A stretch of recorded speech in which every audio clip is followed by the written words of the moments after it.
নমস্কাৰ এডুবাডিজ ইউটিউব চেনেললৈ আপোনালোক সকলোকে পুনৰবাৰ স্বাগতম জনাইছোঁ। এই ভিডিঅ'টোত আমি ক্ৰিকেট ৰিলেটেড কুৱেশ্যনবিলাকত এভাৰেজ উলিয়াব শিকিম। গতিকে আহক আৰম্ভ কৰোঁ। আমাক প্ৰথম কুৱেশ্যনটো দিছে a batsman has definite average of 10 innings, মানে 10খন ইনিংছত এজন বেটছমেনৰ এটা নিৰ্দিষ্ট এভাৰেজ ৰান আছে। In the 11th innings he scored 129 runs, মানে 11 নম্বৰ ইনিংছখনত তেওঁ 129 ৰান কৰে আৰু তেওঁৰ এভাৰেজ ৰান ইনক্ৰিজ বাই 9 ৰানছ। তেওঁৰ এভাৰেজটো 9 ৰানকৈ বাঢ়ি যায়। What is the average of 10 innings? প্ৰথম 10খন মেটছত তেওঁৰ এভাৰেজ ৰানটো আমাক সুধিছে। প্ৰথমে আমি ট্ৰেডিশ্যনেল মেথডত ছল্ভ কৰিম, তাৰপাছত আমি শ্বৰ্ট ট্ৰিক্সৰ সৈতে ছল্ভ কৰিব শিকিম। আমাক প্ৰথম 10খন মেটছৰ এভাৰেজ সুধিছে, গতিকে আমি 10খন মেটছৰ এভাৰেজটোক এক্স বুলি ধৰি ল'লোঁ।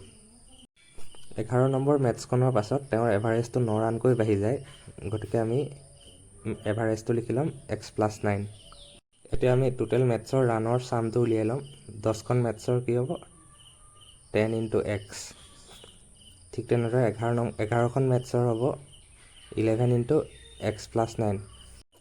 আমি টোটেল মেটছৰ লগত এভাৰেজটো পূৰণ কৰি দিলে টোটেল ৰানটো পাওঁ। কুৱেশ্যনটোত আমাক দিছে 11 নম্বৰ মেটছখনত তেওঁ 129 ৰান কৰে, গতিকে 10খন মেটছৰ টোটেল ৰানটো আৰু 11খন মেটছৰ টোটেল ৰানটোৰ মাজৰ ডিফাৰেঞ্চটো কিমান হ'ব 129। গতিকে আমি লিখি ল'ম 11খন মেটছৰ টোটেল ৰান 11x - 9 মাইনাছ 10খন মেটছৰ total run 10x equal to 129 runs.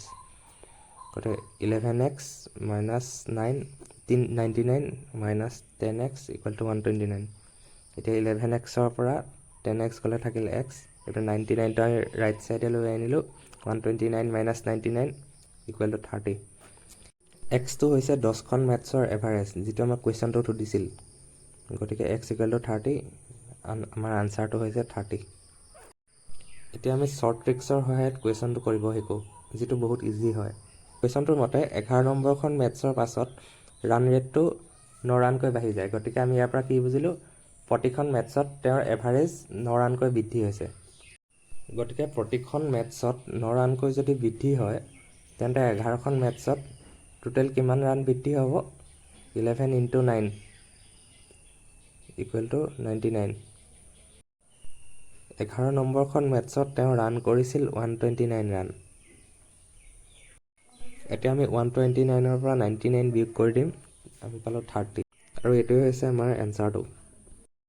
আপোনালোকৰ প্ৰিপেৰেশ্যনত সহায় হোৱাকৈ এনেকুৱা ধৰণৰ ভিডিঅ'বিলাক আমি আনি থাকিম, আৰু অলৰেডি বহুতকেইটা ভিডিঅ' আপলোড কৰাও হৈছে। গতিকে আপোনালোকে চেনেলটোক ছাবস্ক্ৰাইব কৰি ল'ব আৰু বেল আইকনটো দবাই ৰাখিব, যাতে আহিব লগা দিনবিলাকতো আমি যেতিয়া ভিডিঅ' আপলোড কৰোঁ তেতিয়া আপোনালোকে সময়মতে পায়। ধন্যবাদ।